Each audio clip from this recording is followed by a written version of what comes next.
আজকে যখন আমাদের ইন্ডিয়ার বাজারে অনেকটা ধস নেমেছে বা অনেকটা পতন হয়েছে, সবাই কিন্তু সন্দিহান যে এই পতন কি কিছুদিন অব্যাহত থাকবে, কোন লেভেল পর্যন্ত নিফটি ব্যাংক নিফটি আসতে পারে, প্লাস এই পতনের কারণটা কি সেটা নিয়ে একটু আলোচনা করব এই ভিডিওতে। আর কিছু কিছু স্টক নিয়েও আলোচনা করব যেগুলো এই পতনের জন্যে কিন্তু সেইগুলো একটু নিচের দিকে এসেছে, কিন্তু ভালো স্টক কিন্তু নিচের দিকে এসেছে মার্কেটের কারেকশানে, সেই স্টকগুলো নিয়ে আলোচনা করব।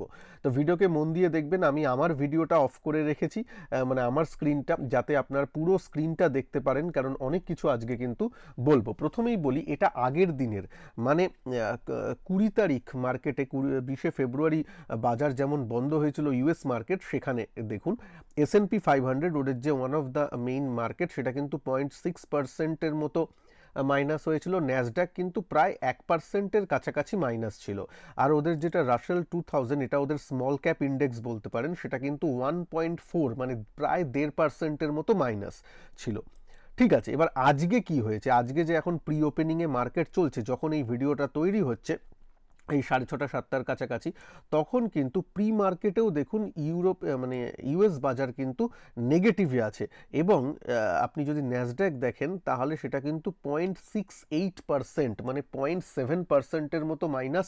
S&P 500ও মাইনাসে চলছে, ডাও জোন্সও 85 থেকে 100 পয়েন্টের মতো মাইনাস। আর আজকে রাতে কিন্তু একটা বিগ বিগ বিগ ইভেন্ট আছে। কি বিগ ইভেন্ট আছে? সেটা হচ্ছে আজকে কিন্তু এনভিডিয়ার রেজাল্ট আসবে। এনভিডিয়া একটা, জানেন যারা গেমিং কার্ড ফার্ড বানায় তাদের কোম্পানি, কিন্তু এখন এআই যে চিপ তৈরির জন্যও কিন্তু এনভিডিয়ার খুব এখন নামডাক সারা পৃথিবীতে হয়ে গেছে। এবং আপনারা মানে বললে বিশ্বাস করবেন না, এনভিডিয়া স্টকটা আগের 2022-এ কিন্তু প্রায় 230%-এর মতো, এক বছরে 230% রিটার্ন দিয়েছে। ইউএসের মার্কেটের নিরিখে 230% কিন্তু বিশাল বড় ব্যাপার। আর এটা কিন্তু কোনো স্মল ক্যাপ কোম্পানি না, এগুলো মেগা ক্যাপ বলা হয়, ঠিক আছে, সেগুলোর মতো।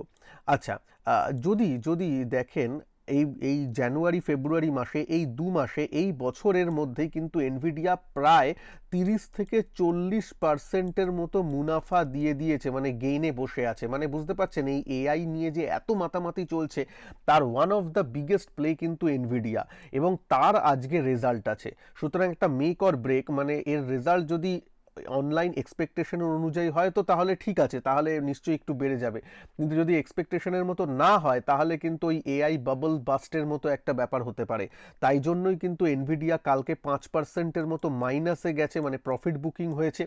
আজকেও এনভিডিয়া যখন আপনাদের সাথে ভিডিও করা হচ্ছে তখন একটু কমেই আছে, 1%-এর মতো মাইনাস হয়ে আছে প্রি মার্কেটে। দেখা যাক কি হয়, কারণ এনভিডিয়াটা কিন্তু হেডলাইন এখানে তৈরি করছে, ঠিক আছে। এবং ওরাও বলছে see one of the biggest post earning moves this week, could see, মানে আজকে কিন্তু রাত্রে একটা ব্যাপার হবে। আর দেখুন এনভিডিয়া যদি একটু মুভ করে, মানে একটা সেন্টিমেন্টের ব্যাপারে কিন্তু পুরো বাজারও একটু মুভ করতে পারে, কারণ এখন এনভিডিয়ার মার্কেট ক্যাপ প্রায় 1 ট্রিলিয়নের কাছাকাছি হয়ে গেছে, মানে ভাবা যায় না।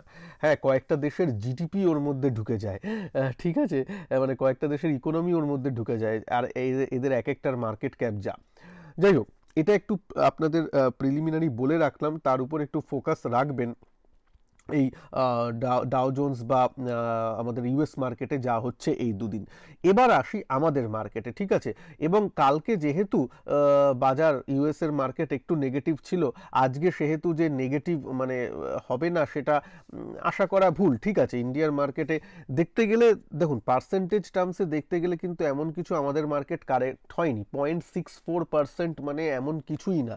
হ্যাঁ, এবার যেহেতু 22,000-এর ইন্ডেক্স পয়েন্টের নিরিখে মনে হচ্ছে অনেক, 141 পয়েন্ট, বা সেন্সেক্স দেখলে মনে হচ্ছে ওরে বাবা 450 পয়েন্ট, কিন্তু আসলে দেখতে গেলে কিন্তু পার্সেন্টেজ টার্মসে 0.6%, যেটা কিন্তু কোনো ব্যাপার নয়।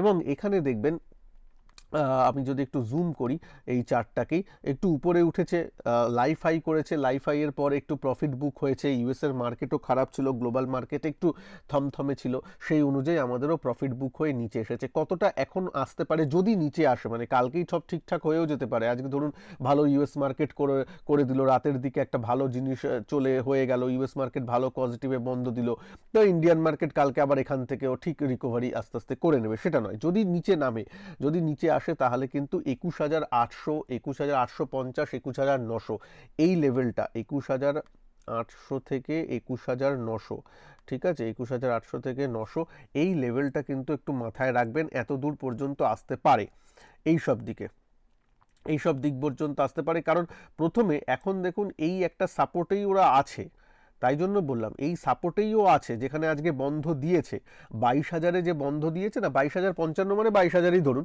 22,000-এ যে বন্ধ দিয়েছে এটা ফার্স্ট সাপোর্ট, সেখানেই বন্ধটা দিয়েছে। আমি তাই জন্য বললাম কালকে যদি দেখেন যে ইউএস মার্কেট খারাপ আজকে রাত্রে হয়েছে এবং তার জন্য ফলো আপ হচ্ছে নিচের দিকে, সেই ফলো আপ করে যদি ও নিচের দিকে আসে তাহলে 21,800, 21,900 এই লেভেলটা আমাদের জন্য একটু ইম্পর্টেন্ট হয়ে যাবে। এবং 21,800-তে এলে কিন্তু একটু বাই অন ডিপসের স্ট্র্যাটেজিও আমাদের রাখা যেতে পারে, ঠিক আছে। যদিও ফিনান্সিয়াল অ্যাডভাইস দিচ্ছি না বা কোনো রকম বাই সেল হোল্ড রেকমেন্ডেশন নয়, জাস্ট ফর লার্নিং পারপাসে আপনাদের সাথে চার্টে অনুযায়ী কি হচ্ছে সেটা শেয়ার করছি, কারণ 20 ইএমএ গুলো ওখানেই আছে, ঠিক আছে। সুতরাং সেখানে একটা মুভিং অ্যাভারেজে সাপোর্টের ব্যাপার চলে আসে 21,850, 800-900 এর কাছাকাছি, ঠিক আছে। এবার কালকে কি হবে সেটা তো মার্কেটই বলবে, কিন্তু মোটামুটি এই একটা ধারণা রাখা যায়। এবং মার্কেট দেখুন, ইন্ডিয়ান মার্কেট বুলিশ ব্যাপারই আছে। যদি কোনো ডিপ কারেকশন আসে কখনো, আমি কালকে বলছি না, আগামী 1 মাসের বলছি, যদি কোনো দিন ডিপ কারেকশন আছে সেটা বিদেশ থেকেই আসবে, মানে বিদেশ থেকেই আসবে, ইউএস বা ইউরোপের মার্কেট থেকেই আসবে। স্পেশালি ইউএস মার্কেটে কি হয়েছে, আগে তারা মনে করে রেখেছিল যে রেট কাটটা কত তাড়াতাড়ি হতে পারে, আগে তারা মার্চ ভাবছিল, এখন বুঝে গেছে যে না, মার্চে রেট কাট হবে না, এখন সবাই জুন জুলাই ভেবে রাখছে। এবার তারপরেও যদি দেখা যায় না ইনফ্লেশন একটু মানে হট আছে, একটু বেশি আছে ইনফ্লেশন, তাহলে হয়তো জুন থেকে পিছিয়ে আবার পরের 2 মাস 3 মাস পিছিয়ে যাবে, তখন সেই অনুযায়ী আবার বাজার দেখবেন একটু নিচের দিকে, ইউএসের বাজার একটু নিচের দিকে নিজেকে অ্যাডজাস্ট করে নিচ্ছে। তো যখনই এরকম হবে সেই তার একটু হলেও এফেক্ট কিন্তু ইন্ডিয়াতেও পড়বে। কারণ কারণ এটা এটা আপনি বলবেন না না এখন তো বাজার আর ইউএস মার্কেটকে ফলো করে না, এখন তো বাজার আমাদের মধ্যে যায়। 100% কারেক্ট বলছেন, আমি সেই বাজারের কথা বলছি না, আমি এখানে ইকোনমির কথা বলছি। যে আরবিআই, আমাদের আরবিআই এর দেখেন না, ইন্ডিয়ার যে ইনফ্লেশন, যে এই যে মোটামুটি টার্গেট 4% বলুন, 4.5% বলুন, মোটামুটি তো তার কাছাকাছি চলে এসেছে ইনফ্লেশন রেট, মোটামুটি তার কাছে চলে এসেছে। ইন্ডিয়ার ইকোনমিও গ্রো করছে, মানে জিডিপি সুন্দর বাড়ছে, এই বাড়ছে। তাহলে আরবিআই কিন্তু ইন্টারেস্ট রেট মাইনাস করার দিকে এখনো যায়নি, ইন্টারেস্ট রেট কিন্তু আরবিআই এখনো কমায়নি এবং কমানোর কথা বলেও নি। তার আগের মিটিংয়েও দেখবেন যে আমরা নেক্সট মাস থেকে কমিয়ে দেব, তার কথাও বলেনি। কেন করেনি? কারণ যে কোনো মানে আমাদের দেশের সবই তো এখন ইকোনমি রিলেটেড, সবাই কিন্তু একটু ইউএসের দিকে, যেহেতু ইউএস আজকের দিনের বড় ইকোনমি, তার দিকে কিন্তু একটু তাকিয়ে আছে। দেখবেন ইউএস যখনই রেট কমাবার প্রক্রিয়া শুরু করে দিয়েছে, সারা ওয়ার্ল্ড ওয়াইডও ইনক্লুডিং ভারতও কিন্তু রেট কাট করবে আরবিআই। হ্যাঁ, 1 মাস 2 মাস আগে বা পিছে হতে পারে, কিন্তু যখনই দেখবেন এই জিনিসগুলো হচ্ছে, কারণ বিশ্বব্যাপী ইউএস যখন রেট বাড়িয়েছিল, ইন্ডিয়াও তখন আস্তে আস্তে, কারণ পুরো গ্লোবালি ইনফ্লেশন ব্যাপারটা কাজ করেছিল, তখন ইন্ডিয়াতেও ইন্টারেস্ট রেট বাড়াতে হয়েছিল। আবার যখন আস্তে আস্তে কমবে, আরবিআইও ইন্টারেস্ট রেট কমাবে। ইন্টারেস্ট রেট কমালে কোম্পানিগুলো খুব কম হারে, মানে খুব কম সুদে পয়সা পাবে, যা দিয়ে তার ব্যবসাটা গ্রো করতে পারে। সুতরাং ইকোনমির পক্ষে ভালো হবে। Low interest rate always good for economy. কিছু কিছু এক্সেপশন আছে যদিও, কিন্তু ঠিক আছে, মোটামুটি ভালো হয়, তবে কোম্পানির আর্নিংস বাড়বে এবং সেটা স্টক মার্কেটকে আরও প্রোপেল করবে উপরের দিকে যেতে। সুতরাং প্রকারান্তরে কিন্তু ইউএসের ইন্টারেস্ট রেট হাইক বা ইন্টারেস্ট রেট কবে থেকে কমবে সেটার উপর কিন্তু আরবিআই এরও রেট ডিপেন্ড করছে, এবং সেটার উপর আমাদের মার্কেটের আমাদের কোম্পানিগুলোর আর্নিং ডিপেন্ড করছে, এবং আমাদের কোম্পানিগুলোর আর্নিং মানেই আমাদের শেয়ার মার্কেটেরও লংজিভিটি বা শেয়ার মার্কেটেরও বাড়া কমাটা কিন্তু নির্ভর করছে। সুতরাং একদম যে ডিট্যাচড তা কিন্তু নয়, ঠিক আছে। আশা করি এই পয়েন্টটা বোঝা গেল। একটু অন্যরকম বলছি, যদি ভালো লাগে প্লিজ একটু ভিডিওটাকে লাইক করে দেবেন, আর চ্যানেলে যারা নতুন আছেন চ্যানেলকে প্লিজ সাবস্ক্রাইব করে বেল আইকনকে প্রেস করে দেবেন, যাতে নতুন কোনো ভিডিও রিলিজ করলেই তার নোটিফিকেশনটা আপনাদের কাছে চলে আসে। যারা এখনও আমার ফ্রি টেলিগ্রাম গ্রুপে জয়েন করেননি, প্লিজ নিচে ফার্স্ট কমেন্ট বক্সে এবং আমার ডেসক্রিপশন বক্সে লিঙ্ক দেওয়া আছে, লিঙ্ক থেকেই জয়েন করবেন টেলিগ্রামে। আমার নামে অনেক ফেক টেলিগ্রাম গ্রুপও আছে, যেখানেই দেখবেন বলা হচ্ছে যে গ্যারান্টিড রিটার্ন রিটার্ন দেওয়া হচ্ছে, এত টাকা দিন, এত টাকার রিটার্ন পেয়ে যাবেন, শুনেই বুঝে যাবেন ওগুলো ভুল, ওগুলো ফেক, ওগুলো কোনো রকম আমার চ্যানেল নয়। কেন কোনো গ্যারেন্টিড রিটার্ন শেয়ার মার্কেটে হয় না, কোনো রকম এরকম জিনিস আমি করি না। সুতরাং ফাঁদে পা দেবেন না, লিঙ্ক থেকেই জয়েন করবেন। আচ্ছা, এটা তো গেল। আর যারা আমার মেন্টরশিপ ব্যাচে জয়েন করতে চান, যেখানে স্টক সুইং ট্রেডিং নিয়ে কথা হয়, সে আমার চ্যানেলটা ভিজিট করে চ্যানেলের দেখবেন জয়েন বাটন আছে, জয়েন বাটনে ক্লিক করলেই এসটি সুইং চ্যাম্প ব্যাচের এনরোলমেন্টের ডিটেলস পেয়ে যাবেন। এনরোল করে নেবেন ইউটিউবে মান্থলি সাবস্ক্রিপশন বেসিসে আপনাদের জয়েনিংয়ের ব্যাপার। জয়েন করার পরেই দেখবেন আমার চ্যানেলে যে বিভিন্ন ট্যাব আছে, যে হোম, প্লে লিস্ট, সেরকম মেম্বারশিপ ট্যাব পেয়ে যাবেন। সেই আন্ডারে আপনারা সব মেম্বারশিপের ভিডিও বা আমার পোস্টগুলো পাবেন। ঠিক আছে, তো সেখানে যদি জয়েন করতে চান জয়েন করে নিতে পারেন। যাই হোক, এইবার চলে আসি আমাদের বাজারের নিফটি নিয়ে তো বললাম, একটু স্টক নিয়ে আলোচনা করি। ঠিক আছে, ব্যাংক নিফটিরও তেমন ব্যাপার। ব্যাংক নিফটিও আজকে একটু প্রথমে গ্রিন ছিল, তারপর একটু নিচের দিকে চলে আসে। আজকে এক্সপায়ারিও ছিল ব্যাংক নিফটির, সুতরাং ঠিকই আছে, এক্সপায়ারির রিলেটেড মুভও থাকে, মানে অ্যাক্রস দ্য বোর্ড পড়েছে। এবার দেখুন কয়েকটা স্টক আমি নিয়ে কথা বলি, যেমন এলএনটি আজকে নিচের দিকে এসেছে, ঠিক আছে, ও আসুক নিচে, ভালো কোম্পানি কিন্তু এখন নিচে আছে। ক্যানারা ব্যাংক, পিএনবি, এগুলোও আজকে একটু মাইনাস হয়েছে। খারাপ হয়ে গেছে কি ব্যাংক? না, তা একদমই হয়নি। যেমন ক্যানারা ব্যাংক এখন 530-540-এ আসতে পারে, অত পর্যন্ত রিয়াকশন দিতেই পারে, কোনো অসুবিধা নেই। পিএনবি নিচের দিকে যদি আসে কতটা আসতে পারে? আসতেই পারে 120-122 এই পর্যন্ত আসতে পারে যদি একটু কারেকশন হয়, কোনো অসুবিধা নেই। মানে এলে যে স্ট্রাকচার খারাপ হয়ে যাচ্ছে তা নয়। রেলের স্টকগুলো কিন্তু সব পড়েছে, রেলটেল বলুন, ইরকন বলুন, আরভিএনএল বলুন, সবই কিন্তু 2-3% মতো এখানে মাইনাস আপনারা দেখতে পাচ্ছেন। হ্যালের স্টক আজকে 50 টাকার মতো মাইনাস হয়েছে। ঠিক আছে, এই বক্সের মধ্যে, মানে 50 টাকা মাইনাস হয়েছে বলে আজকে গেল রবের কোনো ব্যাপার নেই। এই বক্সটার মাঝে কিন্তু প্রায় কি বলবো 1-1.5 মাস ধরেই এখানে আছে। সুতরাং আবার আজকে যে উপরে গেছিল, আবার এই ব্রেকআউট এখানে করতে পারেনি, আবার এর নিচে এসেছে, তা বলে যে আলাদা রকম স্ট্রাকচার হয়ে গেছে তা কিন্তু নয়, তাই না? হ্যাঁ, কখন একটু ভয় লাগবে, যখন 2800 এইসব ভেঙে গিয়ে ট্রেড করবে, বা 2750 ভেঙে গেল তখন ট্রেড করবে, তখন একটু স্ট্রাকচারাল চেঞ্জ হতে পারে। তাছাড়া একদম ঠিক আছে। ওকে, কিন্তু আজকে অ্যাক্রস দ্য বোর্ড পড়েছে। ইরেডায় আবার সেই লোয়ার সার্কিট, দেখুন মাঝখানে সার্কিট খুলে গেছিল এবং আপার সার্কিট হয়েছিল, গ্রিন হয়েছিল, অনেকেই মজা করেছিল। কিন্তু আমি বারবার বলেছিলাম যে আমি সার্কিট জাতীয় স্টকে থাকি না কেন? এই কারণেই যে দেখুন 1-2 দিন ট্রেড হলো, মনে হলো সব ঠিক হয়ে গেছে, আবার কখন সার্কিট পড়ে যাবে। আজকেই ভাবুন না, আজকে যে কিনে রেখেছে 170 টাকায়, সে তো 166 টাকায় বেরোতে পারছে না। আমি জানি হয়তো এই সময় অনেকে বলবেন, দাদা আরে 5 বছর বাদে কথা মিলিয়ে নেবেন, ভালো হবে। আরে 5 বছর বাদে মিলিয়ে নেবো সেটা তো আলাদা ব্যাপার। আজকে যদি আমার ধরা থাকে, আমার যদি লোয়ার সার্কিট লাগে, একটু হলেও তো টেনশনটা হবে, সেই টেনশনেরও তো দাম আছে নাকি? হ্যাঁ, তো সার্কিটে লাগা স্টকে কিন্তু একটু দেখতে হবে। ঠিক আছে, যে সার্কিট লাগা স্টকগুলো পার্সোনালি আমি পছন্দ করি না, এবং আপনাদেরও বলবো একটু অ্যাভয়েড করতে, সে যত ভালো স্টকই হোক না কেন। ঠিক আছে, বা যত ভালো তার স্টোরিটা থাকুক না কেন। আরও তো অনেক স্টক আছে, সেগুলো দেখাই যায়। যদি সরকারি থাকতে পারে, সরকারি কি শুধু ইরেডাই আছে, আর কি কিছু নেই? তাই না? যাই হোক, যদি দেখেন আজকে হাটগো, টাটা মোটর সবই পড়েছে। হাটগোর একটু দেখি 200-র উপরে ও যেতে কিন্তু একটু স্ট্রাগল করছে, তাও চার্ট প্যাটার্ন ভালো আছে। যখন আবার 213-215-র উপরেও ট্রেড করবে, তখন কিন্তু আর একটু ভালো হবে। তবে 200-র উপরে টিকে থাকাটা তার জন্য জরুরি। তবে এর মধ্যেই আছে, এই যে কনসলিডেশন জোনের মধ্যেই আছে হ্যালের মতো, তো অসুবিধার এখনো কিছু নেই। কিন্তু ওই মার্কেটের নিয়ম অনুযায়ী নিচের দিকে নেমেছে। টাটা মোটরস নিয়ে বলতেই হবে, টাটা মোটরস কিন্তু ওই কনসলিডেট করছে, তবে এই 940-এর জায়গাটা একটু ধাক্কা বারবার খাচ্ছে। যখন 940-935 এই জোনটা ভেঙে দেবে, তখন কিন্তু একটা আবার নতুন প্রাইস বা নতুন প্রাইস জোন তৈরি হওয়ার কিন্তু যথেষ্ট আশা আছে। ঠিক আছে, আইডিএফসি ফার্স্ট ব্যাংক ওই 80-81-82-র মধ্যে বহুদিন থেকে ঘোরাঘুরি করছে, 200 ইএমএ কে একদম জড়িয়ে ধরে ও ঘুরে বেড়াচ্ছে। ঠিক আছে, মানে থাকুক, কোনো ব্যাপার নয়। মানে এখানে কনসলিডেট করবে, এখান থেকে এরকম সিডিএসএলও অনেক সময় করেছিল।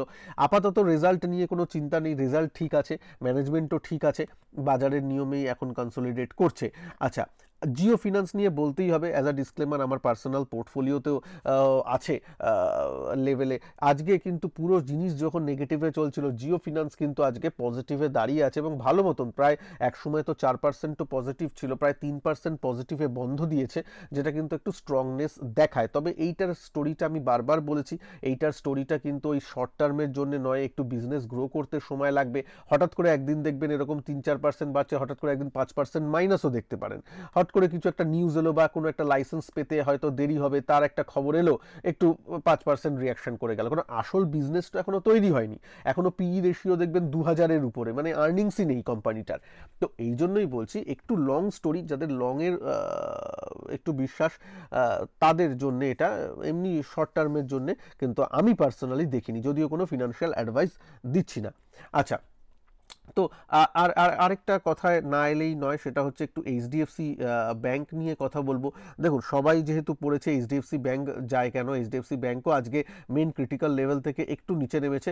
তবে আমি কিন্তু কনসার্ন হয়ে যাব যদি যদি এই লেভেলটা মানে 1400-র নিচে ট্রেড করতে থাকে, তারপর তো 1350 লেভেলটা আছেই, কিন্তু 1400-র নিচে ট্রেড করলে একটু অ্যালার্ট থাকবো। কিন্তু যাদের মিডিয়াম টাইম টু লং টার্মের view, HDFC bank always good, এটা নিয়ে কোনো কথা হবে না। তবে একটু ঘুরতে সময় লাগবে, এটা আমি কালকের ভিডিওতেও বলেছি, আজকের ভিডিওতেও একটু বললাম। একটা রেড ক্যান্ডেল কিন্তু কোনো বড় ব্যাপার নয় আজকে, যেখানে সব বাজারই পড়ছে। এমনি এমনি পাওয়ার related stock, NTPC, power grid, PFC সবই মোটামুটি একটু লালের মতো আছে। আরইসি যদি বলেন, আরইসিও একটু লাল হয়ে আছে। ঠিক আছে, আরইসির সাপোর্ট জোন কিন্তু 435, 440 এই জোনেও আসছে। এইবার এই দেখুন, সাপোর্টটা চার্টে দেখাচ্ছে, কিন্তু আসলে সাপোর্ট কিনা, ওখান থেকে ঘুরছে কিনা, সেটা কিন্তু ক্যান্ডেলস্টিক বলে দেবে যখন সেখানে আসবে। সেটা একটু দেখা যাক, কারণ আরইসিটা অনেক দিন ধরে এখানে হাই করার পর কিন্তু সেই হায়ার হাই বা হায়ার লো স্ট্রাকচারটা আবার ওকে ফিরে পেতে হবে, তারপরেই দেখা যাবে। সুতরাং 435-35 কিন্তু ভেঙে গেলে একটু কিছুক্ষণের জন্য অ্যাভয়েড করে রাখতে হবে, তারপর আবার পরে দেখা যাবে। সুতরাং একটু কারেকশন আসছে ওভারঅল মার্কেটে। আমি যেটা আগের দিনও বলেছিলাম যে এখন ওরকম যে আজকে স্টক কিনলাম এবং 5% পেতে আমার জাস্ট 2-3 দিন হোল্ড করলেই আমি 5% পেয়ে গেলাম, তা কিন্তু হবে না। এখন 5%, 10% সুইং ট্রেডিংয়ে পেতে গেলে কিন্তু যথেষ্ট মানে কষ্ট করতে হবে এবং একটু স্টকগুলোকে হোল্ডে রাখতে হবে। তাই জন্যই কোয়ালিটি স্টকে থাকতে হবে, যে স্টকগুলো হোল্ড করে রাখলে আমি একটু ঘুমাতেও পারবো। এই নয়, হ্যাঁ এই নয় যে এই রেটা নিলাম, আমি জানি ভালো, হয়তো কোনোদিন ভালো বাড়ে, একদিনেই 10% হয়তো পেয়ে যেতে পারি বা 5% পেয়ে যেতে পারি, 10% নয় 5% পেয়ে যেতে পারি, কিন্তু আবার 5% চলে গিয়ে আটকেও থাকতে পারে, মানে বেরোতে পারলাম না, লোয়ার সার্কিট চলছে, এরকমও হতে পারে। তো ওরকম স্টকে থাকবো না, একটু কোয়ালিটি স্টকে থাকবো। একটা কোয়ালিটি স্টক বলতে গিয়ে একটা স্টক না বললেই নয়, যেটা অনেক এই কদিন ধরে এবং আগের সপ্তাহের থেকে আপনাদের চিনিয়ে আসছি, সেটা হচ্ছে এসবিআই। এত ঝড়ঝঞ্ঝার মধ্যে আজকে কিন্তু এসবিআই পজিটিভে বন্ধ দিয়েছে। কালকে এই চার্ট এতটা দেখেছিল, কালকের ভিডিওটা দেখবেন, কালকের এই চার্টটা দেখে কিন্তু আমি বলেছিলাম যে এসবিআই এর চার্ট যথেষ্ট প্রমিসিং লাগছে, যথেষ্ট ভালো লাগছে এবং গুটি গুটি পাই যে ফ্ল্যাগ প্যাটার্ন হায়ার, দেখুন এই ওয়ার্ডটা আমি উচ্চারণ করেছিলাম, হাইয়ার হাই বা সরি হাইয়ার লো তৈরি করছে, এই ওয়ার্ডটা আমি করেছিলাম। যাদের মনে আছে প্লিজ একটু কমেন্ট করে জানাবেন। আর ভিডিওটাকে ভালো লাগলে একটু প্লিজ লাইক করে দিন, প্লিজ লাইক করে দেবেন। চ্যানেলে নতুন হলে সাবস্ক্রাইব করতে ভুলবেন না। আর প্রত্যেকের থেকে একটু আশা করবো একটু কমেন্ট করে জানাবেন, তাহলে আমি বুঝবো যে ভিডিও ভালো লাগছে কিনা আপনাদের। আচ্ছা, এখানে হাইয়ার লো আমি বারবার এই কথাটা উচ্চারণ করেছিলাম। হাইয়ার লো যখন একটা স্টক তৈরি করে, যখন এসে দাঁড়িয়ে আছে, কনসলিডেট করছে, তার মধ্যেও যদি সে হাইয়ার লো তৈরি করে, সেটা কিন্তু মানে ইনহেরিটেন্ট একটা স্ট্রেংথের ব্যাপার দেখায়। এবং আমি বলবো, মানে বলতে দ্বিধা নেই, সবকটা পিএসইউ ব্যাংকের মধ্যে থেকে এখন কিন্তু এসবিআই যথেষ্ট প্রমিসিং লাগছে, যথেষ্ট। কারণ কি, কারণ দেখুন এসবিআই একটা লার্জ ক্যাপ, সেখানে তো আপনি টাকা দিলে তো 10-15 টাকা বাড়ে না, সেখানে মানে ভালো এফআইআই, ডিআইআই মানে বড় পার্টিসিপেন্ট, তারা সেখানে পজিশন নিচ্ছে, তার জন্যই তো দামটা বাড়ছে। সুতরাং তাদের বড় একটা টাকা আসছে এবং খুব প্রমিসিং লাগছে চার্টটা, এখনও ভালো লাগছে। হ্যাঁ, এরপর দেখুন মাঝে মাঝে একটু কারেকশন হয়তো হবে, কারেকশন হয়ে হয়তো 700 টাকার কাছে আবার আসতে পারে, 720 টাকার কাছে আসতে পারে, 730 টাকার কাছে আসতে পারে। এই যে দুটো লাইন আমি টানলাম, এটা 730 টাকার রেঞ্জ, এটা আপনার 700 টাকার মোটামুটি রেঞ্জ, এই দুটোর মাঝখানে আবার আসতেই পারে, সেটা একটা কেনার একটা সুযোগ তৈরি করে দেবে। এই নয় যে এসবিআই খারাপ হয়ে গেছে। 706 টাকায় অনেকে আছে যারা দাম দেখে শেয়ারের বিচার করেন। হ্যাঁ, দাম একটা ব্যাপার, ভাও থেকে বোঝা যায় যে এই হচ্ছে, কিন্তু সবসময় তা নয়। হ্যাঁ, কেননা বড় স্টকও কারেক্ট করে। তো আপনারা গুগলে বাজাজ ফিনসার্ভের চার্ট ওপেন করে দেখে নেবেন, 2007-08 হয়তো সেটা 40 টাকা 50 টাকা ছিল, 2008-09 কথা বলছি। তো এখন সেটা কোথায় আছে এইটাও বুঝতে হবে। যাই হোক, তো এসবিআই যথেষ্ট প্রমিসিং, যথেষ্ট ভালো লাগছে, তো সেই দিকে একটু নজর রাখা যেতে পারে। এবং সব থেকে বেস্ট যেটা আমি পার্সোনালি করছি, কোনো রেকমেন্ডেশন নয়, এই যে পড়ছে, এই যে ধরুন পড়ছে, ধরুন কথার কথা বলছি, নিফটি ধরুন এখানে এলো, বা নিফটি আরও একটু ডিপ কারেকশন হয়ে 21,500-তে এলো, আমি বলছি না চলে আসবে, ধরুন চলে এলো, তাহলে কিন্তু আমার যে ধরুন এসআইপি চলে মান্থলি মিউচুয়াল ফান্ডে, আমি কিন্তু আর একটু টপ আপ করবো সেই সময়। ধরুন কিছু ইন্ডেক্স ফান্ডে আমি এই করি, নিফটি বিজ আমি কিনি, সেগুলোতে কিন্তু আমি একটু টপ আপ করার কথা ভাববো। প্রত্যেক 2-3%, 5% কারেকশনে কিন্তু একটু অ্যাডিংয়ের কথা ভাবতে হবে আমাদের। যদি আমাদের নাজারিয়া থাকে নেক্সট 5 বছরের ইন্ডিয়ার গ্রোথ স্টোরিটাকে প্লে করার। যদি করে 1 বছরের নাজারিয়া থাকে, আমি বলবো যে কেন ইন্ডিয়া এত গ্রোথ করার জন্য ইন্ডিয়া রেডি আছে, আপনি রেডি নন কেন? হ্যাঁ, আপনার তো বয়সও যে চলে যাচ্ছে তা নয়। আমি দেখেছি অনেক ইয়াং ছেলেরা, তারা বলছে যে দাদা আমার 2 বছরের ভিউ কি হবে, আর 2 বছরের ইন্ডিয়ার প্রতি ভিউ রাখবে কোন মিউচুয়াল ফান্ডে করা যায় কেন? হ্যাঁ, সেটা তো নয়। মিউচুয়াল ফান্ড বা লং টার্মে যখন ভাবছো, মিনিমাম 5 বছর একটু দিলে ইন্ডিয়ার গ্রোথ স্টোরিটাকে পুরোটা প্লে আউট কি আমরা করতে চাই না? তো এই জিনিসটা একটু ভাবতে হবে যখন সবাই আমাদের দিকে এখন তাকিয়ে আছে। হ্যাঁ, কারণ ইকোনমির দিক দিয়ে যদি একটু ছোট্ট করে বলি, যদি এবার, আমি জানি না ইউএসএ কি হবে, আমি ইউএস এক্সপার্ট নই, যদি ইউএসএ ওই মানে বাইডেনের ওই সরকার গিয়ে ট্রাম্প চলে আসে, ট্রাম্প কিন্তু একদম প্রো বিজনেস মাইন্ডেড প্লেয়ার। মানে ও চাইবে না যে এইসব যুদ্ধ ফুদ্ধ বেশি চলুক বা এই চলুক বা বিজনেস ভালো হোক, এইসবই কিন্তু চাই। যে ব্যবসাদার সে ব্যবসাটা ভালো বোঝে, তাই না? তো সেইগুলো চাইবে, সেখানে কিন্তু একটা মানে এবং ইন্ডিয়ার দিকে তো তাদের সদর্থক ব্যাপার আছেও। সুতরাং দেখুন, ইন্ডিয়া, সে বাইডেন বলুন বা ট্রাম্প বলুন, ইন্ডিয়াকে ছাড়া যে চলবে না সেটা ইউএস এখন ভালো জেনে গেছে। হ্যাঁ, বেশি চায়না করেছিল এককালে, এখন বুঝতে পারছে সেটা। যাই হোক, তো ইন্ডিয়ার ব্যাপারটা কিন্তু আছে শুধু, আর এবং তখন কিন্তু একটু ফ্রোথগুলো আরও ভালো হবে বলে আমার মনে হয়।